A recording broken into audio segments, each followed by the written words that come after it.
Bonjour à tous et bienvenue dans VIP. La chanson française est à l'honneur cette semaine. Nous recevons un artiste délicat qui vient nous livrer son 3e album.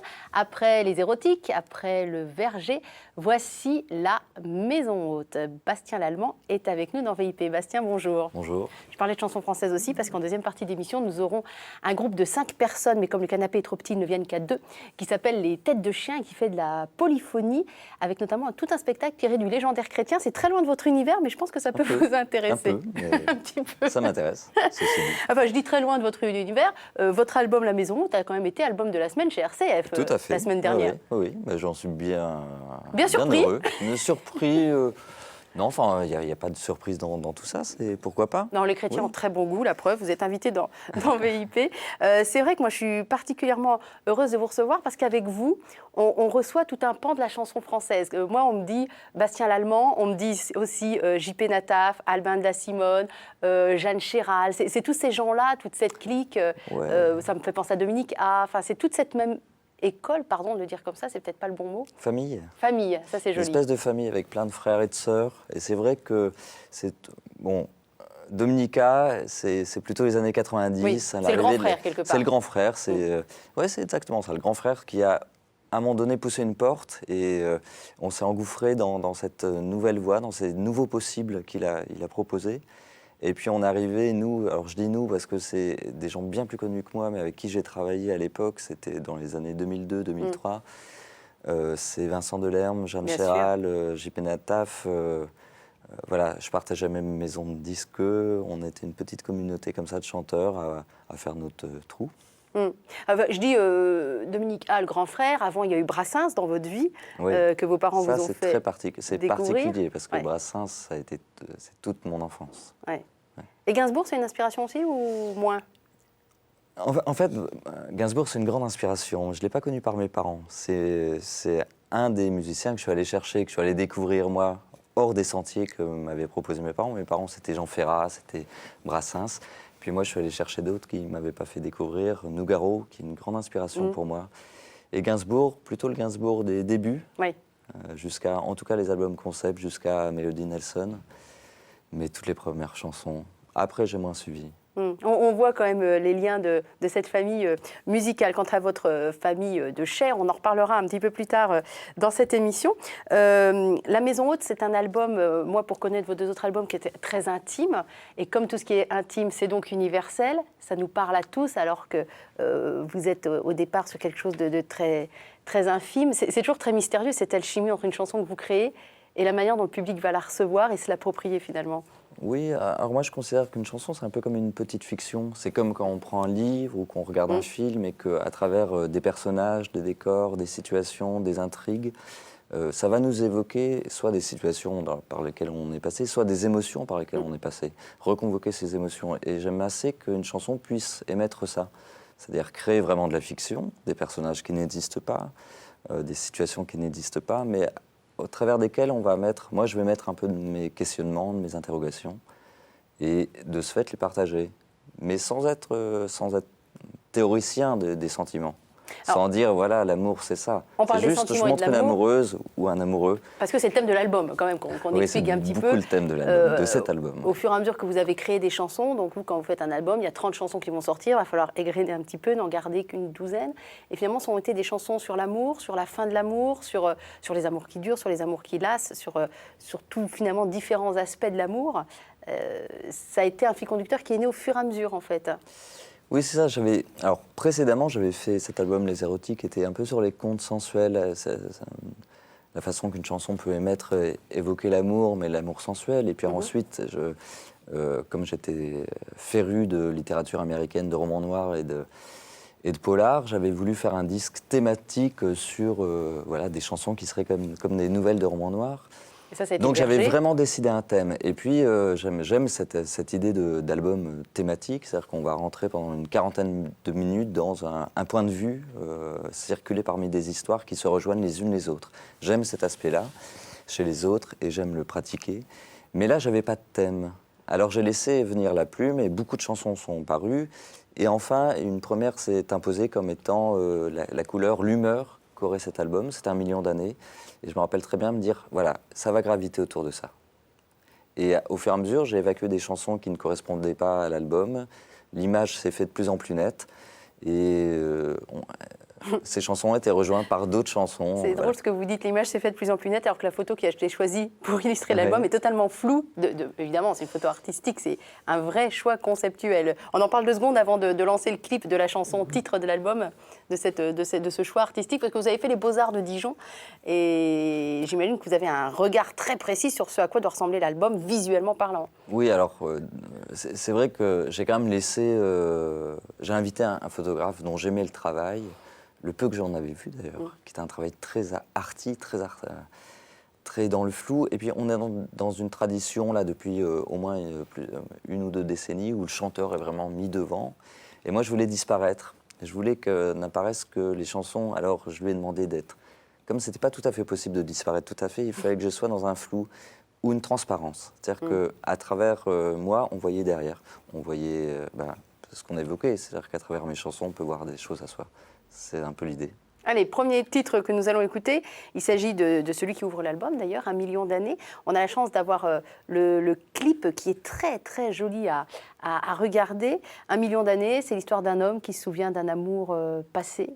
Oui, voire clandestin, comme ça peut arriver à certaines personnes de vivre un amour en fuite.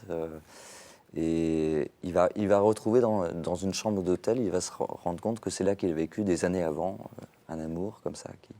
Ça se finit pas forcément très bien. C'est inspiré du film Un été avec Monica de Bergman, que j'aime beaucoup. Et ça donne ça, vu par Bastien Lallemand. On écoute et on regarde. Retrouver sur la route cet été, l'hôtel où vous étiez arrêté, la même chambre et ce soleil que les volets filtraient. Retrouver ici le goût des baisers que la mer avait mouillé d'eau salée et sa peau douce que le soleil teinté d'ambre cuivré. Ça fait 1 million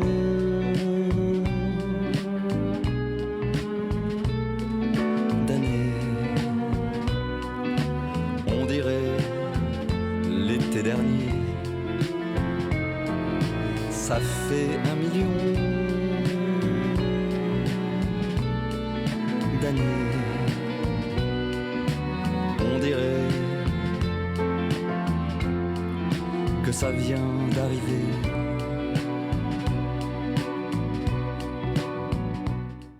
Alors moi, je suis très très fan de la chanson et aussi des très beaux dessins de Charles Berberian qui assure donc ce clip. Quel talent, mais quel talent, et comment il arrive à comprendre et saisir la chanson, c'est réussi. Alors moi, je l'ai découvert il y a peu. C'est vrai que moi, j'avais confié un peu les clés de la maison haute à Charles. Et puis il y avait dans le texte toute une histoire qui se raconte. Donc, et en même temps, il l'a pas muselé, c'est-à-dire qu'il a laissé l'imaginaire. Il y a beaucoup de matière, il y a beaucoup de... Je lui sais gré, de n'avoir pas complètement figé l'image, de l'avoir laissé très ouvert.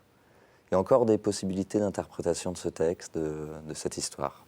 Alors c'est un album qui parle d'amour, mais qui parle beaucoup de lumière de manière transversale. Et en préparant l'émission, Bastien Lallemand, vous me disiez, c'est peut-être parce que c'est un album du matin que j'ai composé entre grosso modo 5h et 8 ou 9h du matin, quand les enfants dorment encore, parce que vous êtes papa de 3 enfants. Et je sais pas, je trouve qu'un album, c'est aussi l'histoire dont cet album, c'est la manière dont cet album a été produit et écrit aussi. C'est pas juste des chansons comme ça. Et effectivement, le thème de la lumière, il est là. Lumière du matin. La lumière du jour influence nos humeurs, mais elle peut du coup influencer notre écriture. Là, ça va très loin, puisqu'elle s'initie jusque dans le vocable, dans le champ lexical. Et c'est vrai que c'est un album, alors ça, c'est vraiment... il s'est trouvé que c'était l'été. J'ai écrit 2 étés. Surtout, le gros des chansons ont été écrits l'été, 2 étés consécutifs.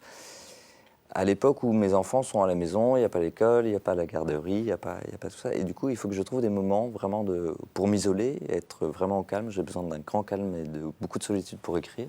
Et du coup, j'ai pris le pli de me réveiller très tôt. Déjà, je suis quelqu'un du matin, j'adore la lumière qui se lève, c'est pour moi le renouveau, c'est la fin de l'angoisse de la nuit, c'est tout ça. Et donc j'ai écrit ces chansons et je me suis aperçu que je commençais à parler de soleil, de lumière, d'ombre portée. Et je crois que voilà, c'est le leitmotiv de cet album. Alors là, on vous voit en train de composer aux images. Là, c'est chez vous, dans un petit village de Bourgogne. Cet album a été enregistré dans un lieu plein de lumière aussi, à Carpentras, dans un studio. Et vous en avez fait un livre justement avec le fameux Charles Berberian, Vacances à Vega, qui se termine justement par 2-3 lignes. Donc c'est un livre qui raconte l'enregistrement et qui le raconte de manière illustrée aussi par Charles Berberian. C'est vraiment très joli, Vacances à Vega. Et ça se termine par ces mots. La lumière n'est pas le sujet, elle préside au jour, se tient là, plane au-dessus, influe sur notre humeur, irradie quelquefois ou chemine dans l'ombre, quand elle ne brille pas par son absence, paradoxe qui lui va bien, tant elle me semble un personnage intrigant. C'est très bien dit, on comprend parfaitement le rôle qu'elle a pu jouer pour vous. C'est ça. Ouais. C'est ça, c'est comme on expose il y a des personnages, il y a des décors, il y a des lieux, il y a des intrigues, et puis tout au-dessus, il y a le soleil qui surplombe et qui regarde ça de haut. Et nous, on a un peu... Alors, je l'ai découvert peu à peu, mais en fait, il n'y a pas qu'une histoire de lumière, il y a une histoire aussi d'ombre et de face cachée. En fait, l'amour serait une sorte de lune ou de planète, et puis nous, on serait des satellites qui tournerions au cours de cet album, tout autour, pour découvrir les zones d'ombre qu'on ne connaissait pas. C'est un peu ça l'idée. La lumière, c'est aussi celle qui traversait le studio d'enregistrement. C'est rare un studio d'enregistrement avec une baie vitrée. Il faut être à la campagne. Il faut être à la campagne parce qu'en ville, avec tout le bruit de la ville, on ne pourrait pas enregistrer de tels albums en ville sans s'enfermer complètement dans des cas ou vraiment des lieux très très isolés. Donc à la campagne, on peut le faire et travailler les lumières du jour, et ça m'a semblé très important précisément pour cet album. Alors on va se faire un petit plaisir, comme on a un extrait de l'enregistrement de cet album. C'est une chanson d'amour qui s'appelle Scène de crime, qui est vue d'un point de vue très, très drôle. Il y a quelque chose aussi de très américain dans la musique que vous avez choisie. C'est sans doute un album très américain aussi dans les inspirations Je pense, oui. Musicales. Et pourtant, c'est une chanson vraiment dans la tradition des chanteurs des années post-Seconde Guerre mondiale. Oui. On est un peu chez Boris Vian, précisément dans cette chanson, je crois. Ouais, et il y a un mélange qui est très réussi. Alors comme on a les images de l'enregistrement, on va se faire un petit plaisir, on va les regarder.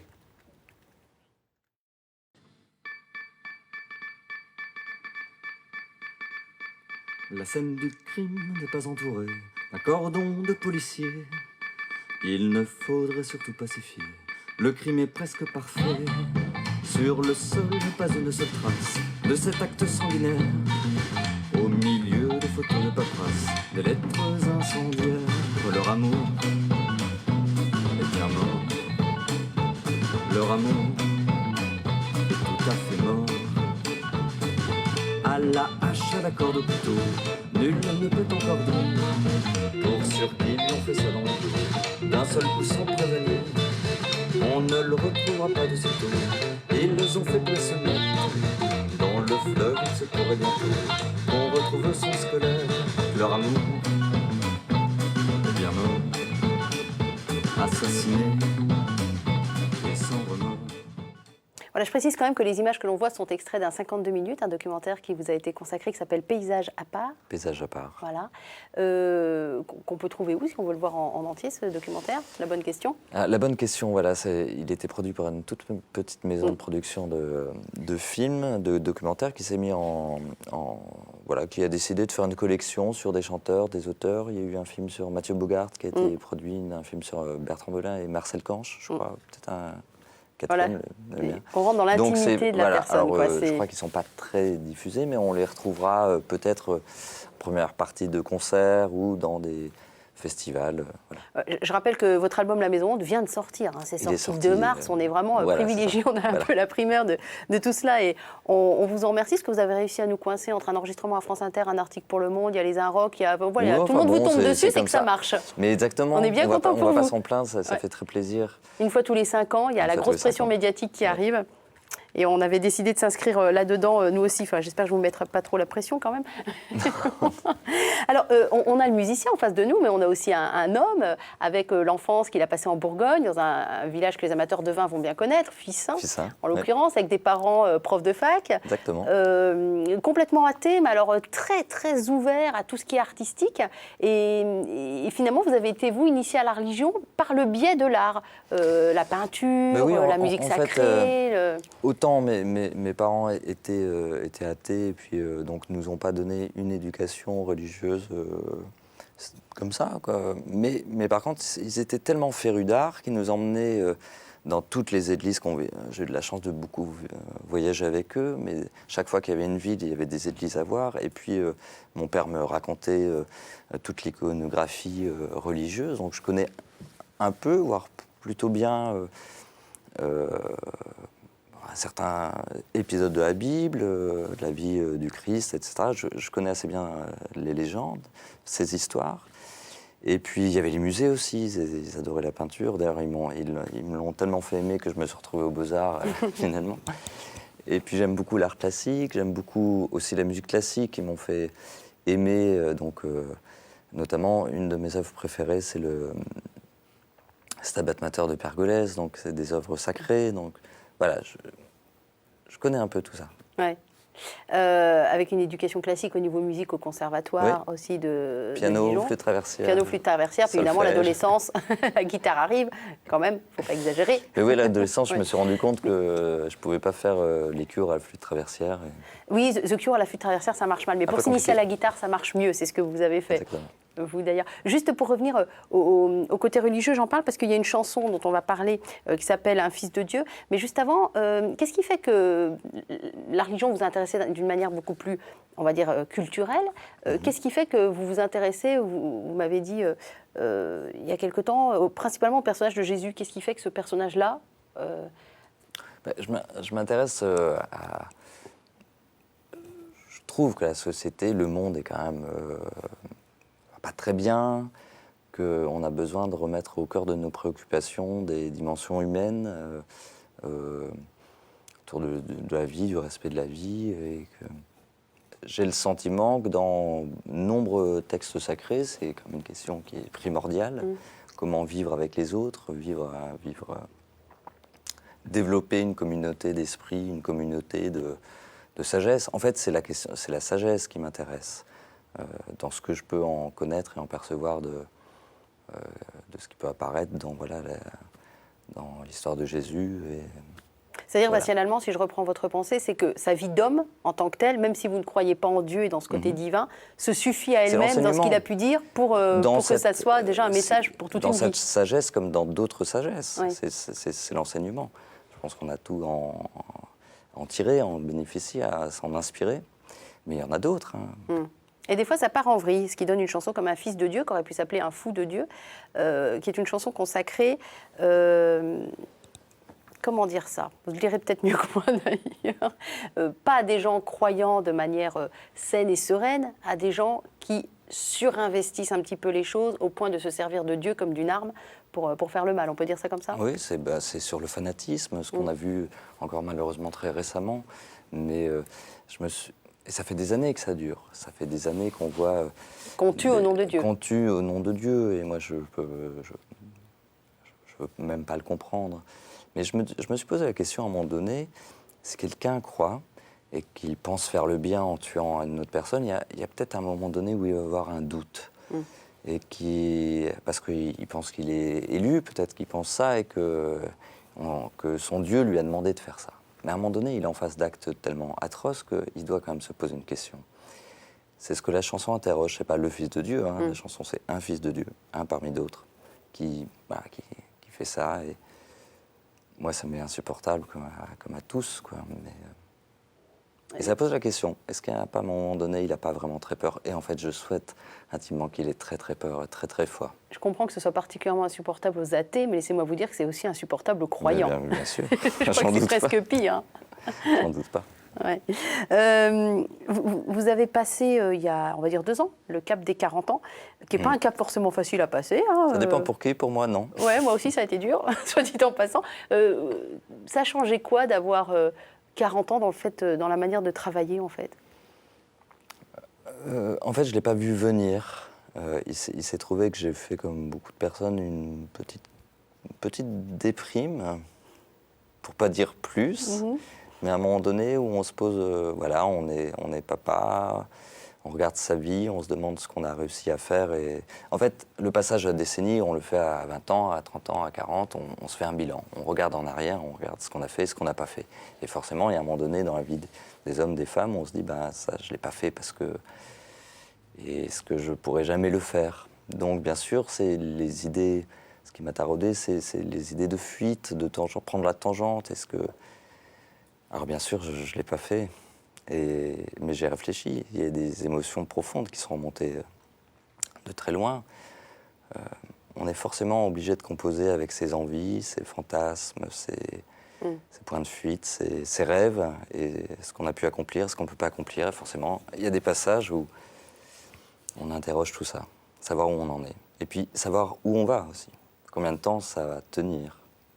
Vous avez perdu votre papa il y a une quinzaine d'années, à peu près. Ça a été, enfin, je veux dire, ça a été difficile de s'en remettre. Vous n'en êtes pas forcément remis. C'est quelqu'un que vous avez convoqué justement dans cette période de, même si vous ne croyez pas à la vie après la mort, mais malgré tout. Non, mais c'est intéressant parce que bon, mon père était une personne qui m'a apporté énormément d'amour, autant qu'un enfant a besoin, mais vraiment, c'est quelqu'un, je n'ai pas vraiment accepté sa disparition, et puis je continue à l'avoir pas très loin, dans un espèce de il me recommande. Je sens qu'en tout cas, j'ai besoin de questionner son modèle d'homme pour savoir des fois où me diriger. Et c'est aussi quelqu'un qui, à un moment donné, a pu fuir. Donc voilà, c'est aussi un homme qui... En fait, j'ai commencé à le connaître quand j'ai eu 10 ans et lui, il en avait 40. Je suis arrivé à 40 ans et c'est les premiers souvenirs de mon père que j'ai. Souvenirs clairs, qui commencent à être sensés. Voilà. Donc voilà, il m'accompagne dans ma quarantaine, il m'interroge. Je n'ai pas forcément envie de prendre tous les chemins qu'il a pris. Je vais poser une question très, très indiscrète. C'est son alliance que vous portez à la main droite? Ah non. Non. Quand vous avez deux alliances, c'est toujours main gauche la vôtre, ça j'ai bien compris. Oui. Mon alliance de mariage. Là, c'est une bague que ma fille a retrouvée un jour et elle a 3 anneaux. Et je me suis dit, 3 anneaux, c'est mes 3 enfants et je les emmène en tournée avec moi. Alors c'est marrant parce que j'allais vous parler de votre fille, mais sans savoir quelle était à l'origine de cette bague. Votre fille aînée, Anna, est porteuse d'un handicap. Quand on démarre dans la vie avec son premier enfant porteur d'un handicap, il y a 2 petits garçons après elle. Ça change un petit peu la vision, mais même la vision d'artiste, la vision d'être humain, j'imagine, mais la vision d'artiste aussi. C'est compliqué de répondre, ça serait comme de répondre à l'absurde. Je ne sais pas, j'ai jamais vécu autre chose, c'est-à-dire que je ne peux pas me projeter si ça n'avait pas été le cas. Ceci dit, ça donne aussi beaucoup de force, Je peux partir en tournée plusieurs jours, être dans une énergie de tournée, une énergie de copain, une énergie... Voilà. Mais quand je rentre à la maison, il faut peut-être plus instamment que d'autres que je sois tout de suite un papa solide. Et je ne suis pas un homme solide, je suis un rêveur, je suis quelqu'un de... Voilà. Mais devant certaines situations, il faut tenter d'être un peu solide. Alors, je pense que dans mon parcours d'artiste, ça m'a obligé à une certaine retenue, à ne pas m'emballer sur certains points. Ça peut être assez casse-gueule, une vie d'artiste, de chanteur, parce qu'il y a les tournées, parce qu'il y a tout ce qui va avec les tournées, il y a l'euphorie. C'est une vie un peu déréglée, qui peut l'être. Et le fait d'avoir ma famille, Anna, mon enfant, avec les difficultés qu'on lui connaît, ça m'oblige à être là. Et l'installation au fin fond de la Bourgogne est aussi une manière de se poser, de ne pas être dans la trépidation parisienne en permanence aussi, quoi. Oui, je crois que... Mais ça, je suis vraiment un enfant de la campagne au départ et j'ai besoin d'un arrière-monde. Ma famille, c'est aussi mon arrière-monde, auquel je tiens beaucoup. La maison haute, c'est pas pour rien que ça s'appelle non plus une maison haute. La maison, c'est très important pour moi. Oui, c'est pas le loft. Non. C'est la maison haute. Alors, Bastien Lallemand, je vous propose d'accueillir sur ce canapé rouge un petit peu grand pour vous quand même, il y a de la place pour deux. On va accueillir Didier Verdeil et Justin Bonnet. Ils sont deux des 5 chanteurs des Têtes de Chien. Bonjour les garçons, installez-vous. Bonjour. Bonjour. Bastien Lallemand, voilà. Regardez, serrez-vous un petit peu. Oui. Bonjour. Ça va être formidable. Avant qu'on parle de votre groupe, hein, les Têtes de Chien, on a bien vos 3 copains en tête aussi, on les citera tout à l'heure. Vous avez regardé cette première partie d'émission en coulisses, hein, avec intérêt, j'espère. Qu'est-ce qui a fait écho en vous dans ce qu'a pu dire Bastien Lallemand? Qu'est-ce qui a résonné en vous, même si vos univers sont radicalement différents? Qui démarre? Justin, allez. Je me lance. Ce qui m'interroge, mais un peu comme tous les créateurs de chansons, c'est de le mettre en parallèle à notre démarche à nous, qui est un peu dans l'autre sens. C'est-à-dire qu'on parle de chansons qui ne sont pas les nôtres, qui sont les chansons des anciens, des vieux, enfin ce qu'on appelle le folklore, pour faire un peu rapide. Oui, ou la tradition. La tradition ouais. populaire, Populaire, de voilà. tradition orale. Ce sont des chansons récoltées. Voilà, c'est Voilà. des chansons récoltées, collectées, on dit. Très exactement. Et à partir de ces chants qui paraissent un peu universels, on va faire un peu le chemin inverse pour aller vers l'intime. Et finalement, c'est un entonnoir qui marche dans l'autre sens, mais qui sans doute implique aussi un travail de création. Et c'est sans doute là qu'on fait le même travail malgré tout. Oui, une malgré chanson les collectée, apparences. ça peut être à la Clairefontaine, par exemple, qu'on connaît tous, et que vous allez... je vous ai vu, moi, dans une émission de France 2, qui a à peu près 2 ans, où il y avait 6 groupes comme vous, polyphoniques, vocaux, invités, donc vous avez fait partie de la sélection, et vous avez... c'était là-dedans, vous aviez chanté à la Clairefontaine à 5 voix, Oui. c'était...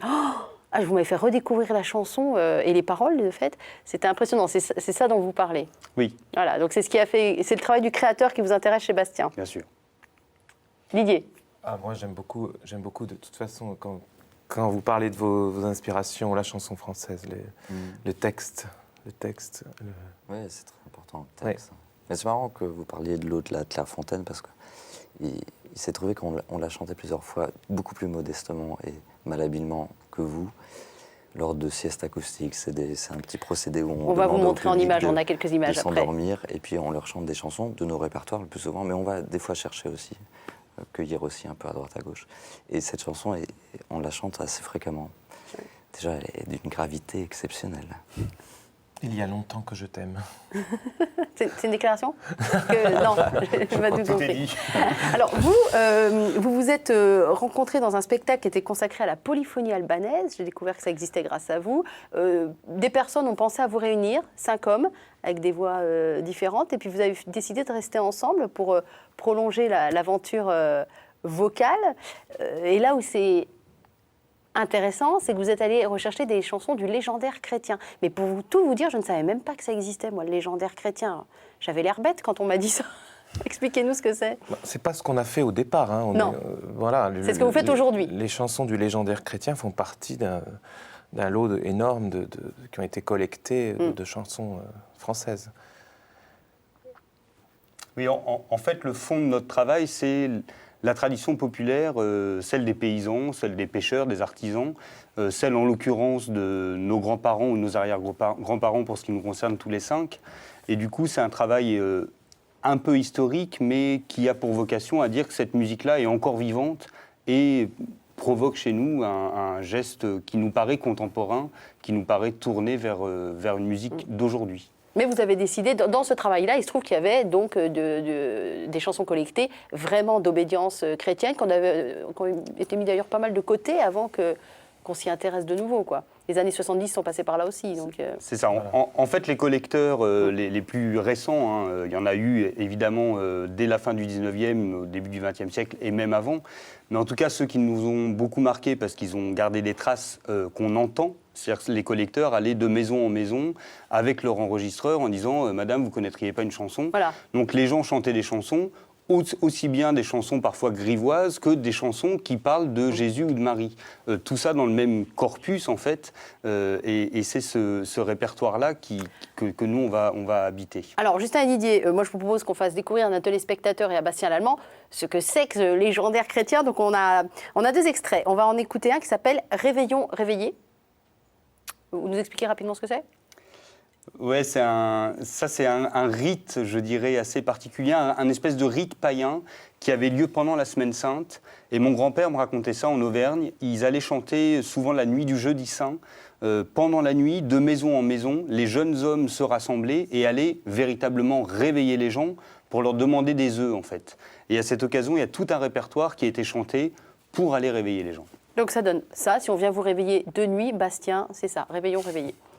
Réveillons, réveillez, car voici l'heure, venez voir Jésus-Christ, ainsi que sa mère, venez voir Jésus-Christ, ainsi que sa mère, Jésus-Christ tout-puissant, s'est laissé prendre, Jésus-Christ tout-puissant, s'est laissé prendre comme un petit enfant, sans se défendre, comme un petit enfant, sans se défendre, ils l'ont pris, l'ont mené à la croix blanche, ils l'ont pris, l'ont mené à la croix blanche, là ils l'ont couronné, d'épines blanches, là ils l'ont couronné, d'épines blanches, apporte le marteau, l'autre l'attache, apporte le marteau, l'autre l'attache, un lui crache dessus, l'autre le frappe, un lui crache dessus, l'autre le frappe. Ça donne déjà une petite idée quand même du travail que vous faites à 5. Et avant de demander l'avis de Bastien, je voudrais qu'on enchaîne direct avec un autre extrait. C'est Didier qui va me l'expliquer. Ça s'appelle Le Pommier miraculeux. Le pommier miraculeux, c'est un chant qui raconte comment Marie demande une pomme à Joseph, c'est ça? Et c'est le pommier lui-même qui s'incline pour la lui offrir. Ça commence très bien parce que c'est très joli, parce que quand elle le demande, José lui dit « Mais c'est celui à qui vous le demandez, pourquoi il ne vous la donne pas lui-même ?» C'est-à-dire Dieu, en fait. D'accord, Voilà. alors c'est ce qu'on va écouter, pareil, un extrait de cette chanson. José prenait-la par la main, menait Marie par le chemin. Dans leur chemin, on rencontrait un doux pommier.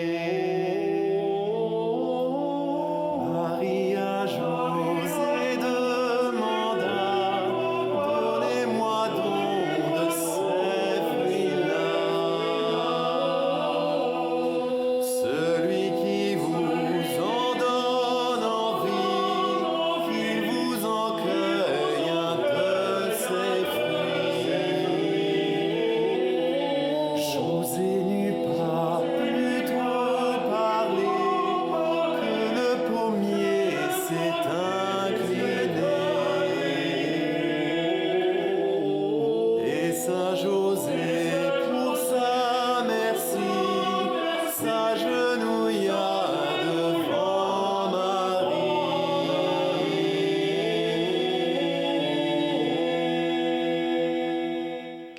Voilà, répertoire qui sonne particulièrement bien, dans des églises où on a une acoustique un peu particulière. Alors qu'on accroche ou pas ce genre de répertoire, moi le mariage des voix, je trouve ça toujours très très beau, ces polyphonies. Ça vous parle un petit peu, Bastien Lallemand? Moi, ça tombe plutôt bien parce que je suis vraiment un grand fan de la polyphonie en général, enfin des œuvres polyphoniques, et quand je les entends exécuter, moi ça me touche toujours beaucoup. Je ne connaissais pas du tout ce répertoire. J'ai eu la chance de participer à un petit groupe polyphonique sur un répertoire des collègues de chansons de rizières italiennes, du bassin méditerranéen, d'une façon complètement amateur, on s'entend. Mais moi, c'est à chaque fois, les voix me troublent. J'adore le timbre des voix, c'est vraiment quelque chose qui me touche beaucoup. Et quand on en met plusieurs comme ça, avec ces espèces de bourdons, il y a vraiment du coup, je ne sais pas de quelle époque date ce qu'on vient d'entendre. On ne sait pas vraiment. On ne sait pas vraiment, mais en tout cas, voilà, ces espèces de bourdons, il y a quand même des choses harmoniques qui se passent, plus ce que vous devez entendre dans les églises, les harmoniques qui partent, acoustiques. Donc ça doit être ça. Ça fait encore un effet sur le corps, quoi. Et voilà. Il faut quand même dire que là, elles sont arrangées, non pas comme dans nos deux précédents programmes où on avait tous un peu participé. Là, elles sont arrangées toutes par Caroline Marceau. On part vraiment d'une mélodie toute simple. Et ce que vous entendez là, c'est pas écrit dans la tradition. On imagine bien que quand on collecte auprès d'une dame, d'une fille, d'une vieille personne, c'est une mélodie. Et qu'après, qu'on peut imaginer qu'à telle époque ou telle époque, on l'a accompagné de telle manière. Mais on est obligé de supposer. Voilà. Alors, c'est intéressant quand même d'aller chercher ce répertoire-là qui n'est pas très connu et de le ramener sur le devant de la scène du légendaire chrétien. Vous vous êtes fait connaître avec des choses plus profanes avant. Là où c'est d'autant plus intéressant, ce sont vos deux profils. Parce que j'ai devant moi un catho, là j'ai un athée, j'ai un autre athée ici. Quel intérêt vous y trouvez Ça y est, vous avez tous des étiquettes sur le front. Mais je m'en colle une aussi. Voilà. Qu'est-ce que vous y trouvez, et l'athée et le catholique, spécifiquement dans ce répertoire? Comment ça vous nourrit finalement? C'est pas spécialement ce répertoire qui me nourrit, c'est tous les répertoires. Pour moi, chanter, c'est le sens même de ma vie et de tout ce que je veux, tout ce que je crois. Donc ce répertoire-là, si je veux rentrer dans le détail, peut-être effectivement, à la fin du programme, je chante une passion qui me touche vraiment en tant que telle. Ça, j'avais jamais vécu, effectivement. Mais enfin, sinon, quand on chante du répertoire sacré, de l'oratorio, on a affaire aussi à des textes, voilà. D'accord. Et Justin, qui par ailleurs est choriste à Notre-Dame de Paris, c'est ça? La maîtrise Oui, Notre-Dame de Paris. J'ai fait mes études là-bas, j'y chante encore aussi souvent que possible. Disons que moi qui ai une pratique assez régulière, je dirais, de la musique sacrée, ce répertoire-là qui n'est pas en soi de la musique sacrée, mais plutôt de la chanson de veillée toute humble, quand elle est donnée dans ces églises, prend une valeur très particulière d'humanité, avec la part d'humour que donnent aussi ces chansons-là. Didier disait effectivement que Marie demande à Joseph de lui cueillir la pomme, et Joseph lui dit tout simplement « Eh ben non, t'as qu'à te servir toi-même ». Il y a aussi cette idée-là, et toujours une dose d'humour, et toujours quelque chose qui est très présent au quotidien, et assez simple, et qui est moins impressionnant qu'une grande passion de Jean-Sébastien Bach, où on écoute ça un peu à genoux, forcément. Là, c'est de la musique qui est quand même très rapidement abordable. Alors ça, c'est la veillée vue par les têtes de chien, parisiens têtes de chien, c'est pour ça. Maintenant, on va voir la veillée vue par Bastien Lallemand. Alors ça ne s'appelle pas des veillées, ça s'appelle des siestes acoustiques. Ça, c'est un concept inventé C'est par une Bastien. initiative voilà, qui m'est venue il y a 5 ans. Il n'arrivait voilà. pas à faire dormir ses enfants. Donc il a dit à ses copains musiciens, rien à voir venez avec à les la enfants. maison. Non, c'est pas ça l'histoire. Non, rien à voir avec C'est pas les ça, enfants. bon, racontez-nous. Je vous raconte. Alors, lors d'un festin, qui était un festival qui était dédié à la bonne bouffe et à la musique, on me proposait de faire mon concert à moi. Et puis, je voyais que les gens avaient mangé, moi aussi d'ailleurs, et je me suis dit, de quoi ont-ils envie, sinon que d'une sieste? J'adore la sieste, faut savoir que j'adore la sieste. Je me dis, bon, on va se réunir à quelques artistes, et on va leur proposer, dans la pénombre d'un atelier d'artistes, de s'endormir, de ne pas applaudir, juste pour ne pas réveiller ceux qui dorment vraiment.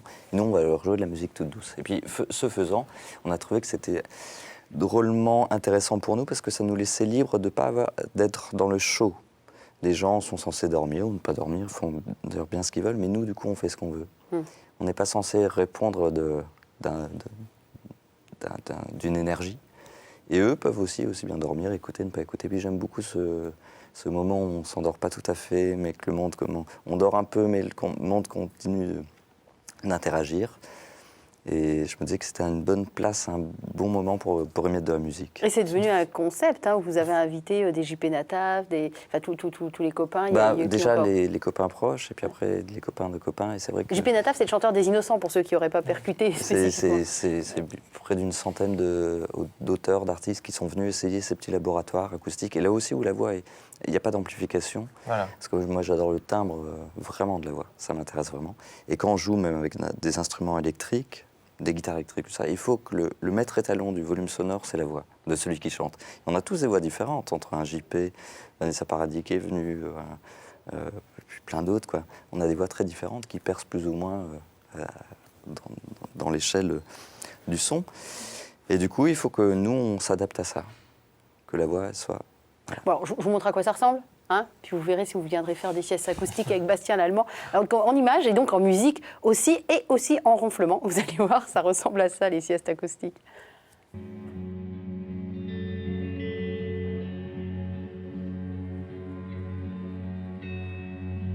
Sur la plage sans fin, une femme que les vagues découvrent, puis recouvrent sans fin sur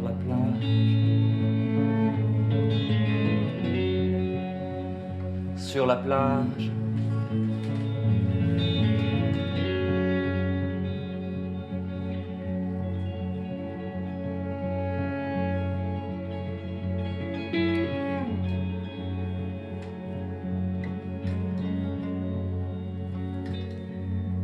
Sur le sable si fin,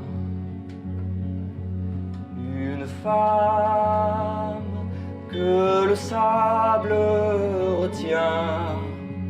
Alors, les têtes de chien, c'est un concept qui vous parle, la sieste acoustique. J'adore. C'est Il vrai. faut venir en faire. Alors, on en fait une par mois à Paris, dernier dimanche de chaque mois, et vous serez les bienvenus. Dans des Un appartements, dans... Dans un théâtre qui s'appelle le Théâtre de la Loge, rue de Charonne. Et après, elle circule un peu partout en France, dans différents lieux. Ça permet aussi de un peu à rencontrer un l'étranger. public différent, hein, celui qui ne vient pas forcément Oui, au en plus, concert. ça- Oui, puis il y a quand même, mine de rien, le concert amplifié a dressé une barrière générationnelle. Enfin, il y a plein de gens qui ne connaissent pas nos travaux, nos chansons, parce qu'on joue dans des salles de musique amplifiée qui deviennent un peu des frontières que certaines personnes n'ont pas envie de Oui, de franchir. Et c'est intéressant de pouvoir... La même chanson, elle peut être jouée amplifiée, non amplifiée, suramplifiée, pourquoi pas, moi j'aime pas ça. Ou carrément, complètement acoustique. Et je trouve que c'est important. Alors, qui veut réagir par rapport à ces siestes acoustiques? Justin, Didier, Justin. Didier. C'est une forme de méditation, de prière. Pourquoi pas? Ah oui, ça vous ramène à la prière, vous? Bien sûr, c'est ça. C'est pas autre chose. En fait, il prie, mais il ne sait pas. Voilà. C'est ça. Et puis, par contre, ce qui me parle encore plus, c'est l'acoustique, bien sûr. Je trouve, effectivement, ça crée une barrière. Et nous, on a fait 2 spectacles avant celui-ci, qui ne sont pas non plus amplifiés, mais qui sont donnés dans des théâtres. Donc, on a le public un peu loin et on ne le voit pas. Tandis qu'avec ce 3e programme, on marche au milieu des gens carrément. Donc on les Dans les a... églises? Ah oui. Ah d'accord. Et on les a vraiment avec nous, là. C'est très frappant à la fin. Je ne vais rien déflorer. On chante Merci, braves gens, c'est ça? Merci, braves gens. Et c'est exactement ce qui se passe. On les a face à nous avec le plaisir d'avoir communiqué ces chants. Communier. D'avoir transmis, en fait, ces chants qui sont faits pour ça. Ils n'étaient pas faits pour être mis sur une partition, mais pour être chantés. Ça, c'est peut-être bien ce mot de communion, finalement, avec votre public qui vous relie. Justin, vous vouliez dire?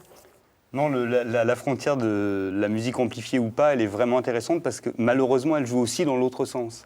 C'est-à-dire que nous qui faisons de la musique non amplifiée, tout à fait, les jeunes se disent « oh, c'est des ringards », ce qui est un peu vrai, mais qui est quand même pas complètement vrai. Et c'est vrai que c'est étonnant comme un certain public se dit que s'il n'y a pas de micro, ça va être de la musique chiante, quoi. Alors, ce qui n'est pas forcément vrai. Vous allez nous faire un très joli cadeau à ma demande, et c'est vraiment sympa, parce que d'habitude, ils chantent à 5, et alors j'aurais dit, c'est pas grave, vous faites la même chose, mais à 2. Et très sympathiquement, ils ont accepté de nous faire un petit extrait. Donc là, pareil, on est dans le légendaire chrétien, en plus vous avez choisi un chant, comme on est dans le carême, en plein dans le carême. Bravo les garçons, vous êtes très raccords. Est-ce que vous voulez bien nous chanter? Alors comment ça s'appelle? À 10h dans ces vers près. Oui, c'est un rond de Saint-Vincent. Alors, en fait, ça n'a rien à voir, à proprement parler, avec ce qu'on fait à 5. Parce qu'à 5, ce qui nous préoccupe, c'est d'inventer une nouvelle manière de proposer la tradition.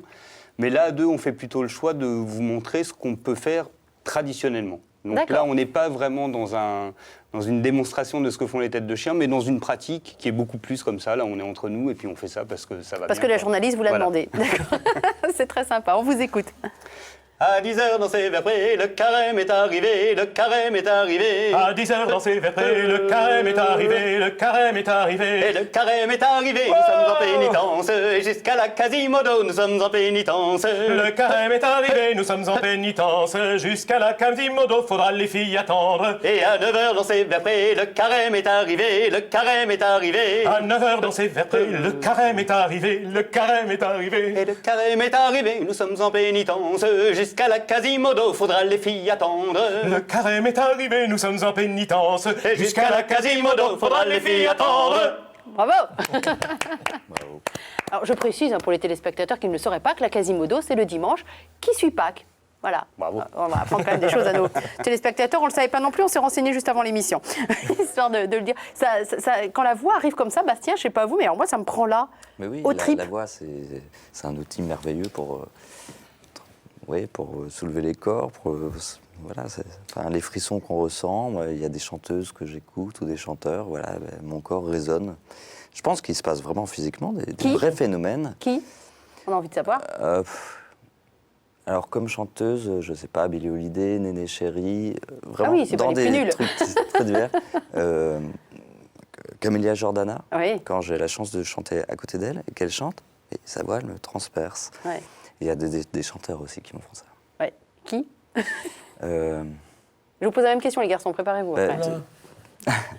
là, tout de suite, ça va revenir. Ouais.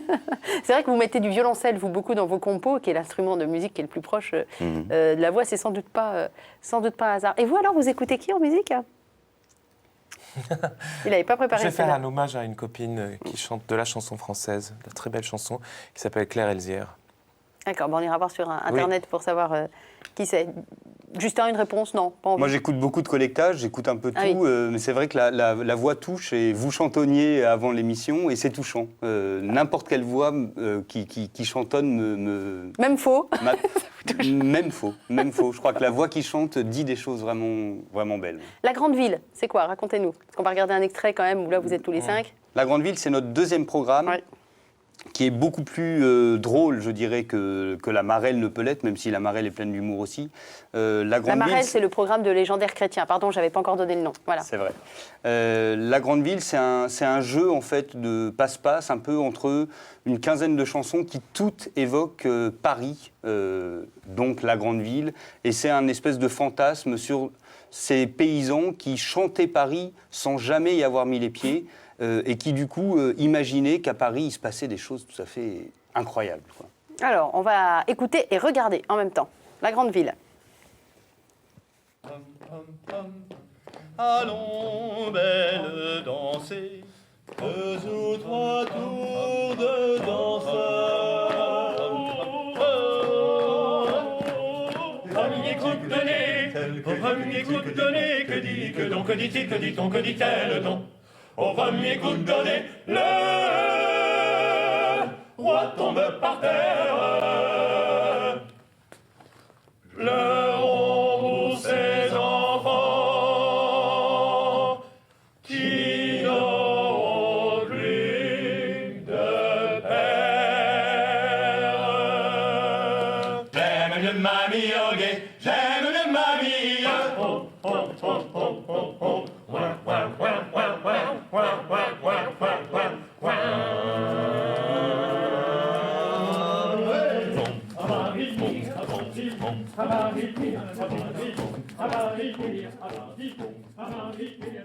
Pourquoi vous avez fait le choix de n'avoir que des voix masculines? C'est pas un Parce que vous êtes choix, misogyne, d'accord. Non, pas du tout, c'est pas un C'est choix. pas ça. C'était. Oui, c'est la dans ce formation spectacle, initiale, mais voilà. vous n'avez pas eu envie de rajouter des voix féminines. Bastien, sur son album, il y a des voix féminines, par exemple. Pas tout à fait pareil. Dans nos villages, enfin en tout cas dans le mien, en Auvergne, il y avait quand même à la messe les femmes devant, les hommes derrière. Et dans la chanson traditionnelle, finalement, il n'y a pas tellement de mélange des genres. C'est-à-dire que quand on entend les chanteurs corses, c'est ou des femmes qui chantent ou des Oui, c'est hommes vrai. qui chantent. Évidemment, nous, on est dans une création aujourd'hui, mais quand même, on est imbibé de toutes ces pratiques-là, qui sont des pratiques aussi assez, non pas sexistes, mais sexuées. Et on assume que c'est une histoire de mecs. Voilà. Et on aime bien ça. D'accord. Si vous aviez une question à poser à Bastien Lallemand, laquelle serait-ce? Bastien, attention, il y aura la même question en sens inverse juste après. On est sur des... Il y a des résonances dans ce que vous faites, mais en même temps, ça reste malgré tout très différent. Alors, je sens Didier très inspiré. Je sens que c'est parti, là. Allez, Didier. Il nous reste 2 minutes 40, il faut y aller. 40. Non, moi j'ai envie d'entendre plus. J'ai envie de. Je pense que c'est. Il a envie d'entendre plus. On va mettre Le Vieil Amour, s'il vous plaît. Si, je rigole pas. C'est la numéro 3 sur l'album de Bastien Lallemand, La Maison Haute. Le Vieil Amour, c'est ma préférée sur l'album. Vous allez voir.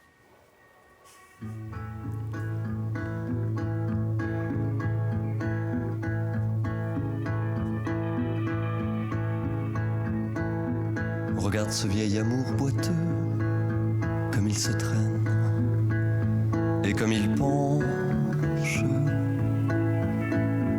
C'est comme un vieil arbre noueux, tout aussi raide, tout aussi creux. Regarde ce vieil astre fumeux, comme il est tiède, comme il est pâle. il ne brille plus de tous ses feux. Comme il est faible, comme il est vieux. Notre amour n'a plus que la peau dessous les os. Notre amour n'a plus que la peau. Voilà, vos désirs sont désordres, Didier. Merci. Ça vous va? Merci beaucoup. Ah, j'aime beaucoup, beaucoup celle-là. Il y en a d'autres, mais alors celle-là, c'est la petite chérie. Bastien Lallemand, une question pour ces messieurs, ces têtes de chiens, qui portent bien mal leur nom, ma foi. Je dirais, Ils sont sympathiques en diable. comme j'ai fait des albums thématiques et qu'à chaque fois je me demande quelle va être la thématique suivante, vous aussi, est-ce que vous avez une idée des thématiques après avoir abordé les légendes chrétiennes? Est-ce qu'il y a d'autres légendes que vous aimeriez visiter, collecter Alors, Est-ce que vous savez déjà? Oui, mais je vais laisser Justin en parler. Justin, parce que- c'est le chef. Oui, en fait, pour notre 4e programme, on va questionner quelque chose qui nous tient quand même à cœur, c'est qu'est-ce que c'est que cette musique dont on dit qu'elle est populaire. La musique de tradition orale, on a appelé ça longtemps la musique populaire, et puis aujourd'hui, on peut pas se la raconter, la musique qui est populaire, c'est évidemment pas le répertoire qui nous occupe, c'est plutôt Johnny, et c'est plutôt voilà, la musique qu'on entend à la radio. Et aujourd'hui, on aimerait bien essayer de re-questionner toutes ces musiques traditionnelles qui sont des tubes, qui sont à la Clairefontaine bien sûr, qui sont aux Marches du Palais, qui sont Ne pleure pas Jeannette, et comment ces tubes populaires, on peut les réinventer aujourd'hui, en faire une proposition qui soit un peu décapante, mais qui en même temps reste du coup dans ce que c'est que le populaire, parce que souvent populaire, c'est qui rappelle quelque chose qu'on connaît déjà. Ah bah génial, alors ça on va suivre ça de près, ça va être une sacrée proposition aussi. Donc je rappelle votre actualité, les têtes de chien. Il y a 6 dates à venir à Paris, en église et dans des temples, les 10, 12 et 27 avril. Vous avez le nom des églises, Alors, Didier? le 10, c'est le temple de Pantemont dans le 7e, le 12, c'est Saint-Méry dans le 4e, et le 27, c'est Saint-Hippolyte dans le 13e. Et le 1, 2, 3 mai? Le premier, c'est à Saint-Jacques-du-Haut-Pas dans le 5e, le 2, c'est au temple de Luxembourg dans le 6e, et le 3, c'est le Saint-Esprit pour la fin, dans le 12e. Alors là, Bastien, il a peur que je lui demande de réciter toutes les dates qui arrivent pour ces concerts. Non, je ne peux pas. Non, enfin, Non. En tout cas, je serai en concert à Paris pour des concerts très différents et uniques à chaque fois, du 9 au 14 avril à la Cité internationale. Voilà, alors ça, on va quand même le citer. Dans De le toute façon, après, on 14e, peut aller se renseigner, bien sûr. Je vous rappelle, l'album de Bastien Lallemand, La Maison Haute, à acheter et à offrir, évidemment. J'en ai pas parlé, mais je m'en suis beaucoup inspirée pour préparer l'émission Une lentille dans les cailloux. C'est un petit livre que Bastien a écrit, c'est une collection, sur l'inspiration. C'est une lettre à sa fille Anna, et il lui explique un peu ce qu'il fait de ses journées, et comment il compose et comment il crée. C'est très intéressant. Et puis, Vacances à Vega, qui raconte donc l'enregistrement studio à Carpentras du tout dernier album. Messieurs, je vous souhaite une très très bonne continuation. Je vous souhaite un vif succès pour vos dates et pour la suite. Et puis alors Bastien, évidemment, on souhaite le succès critique. Il est déjà là pour l'album, même s'il vient à peine de sortir. C'est déjà le raz-de-marée, c'est génial. On souhaite un bel accueil du public aussi. Merci beaucoup. Merci beaucoup.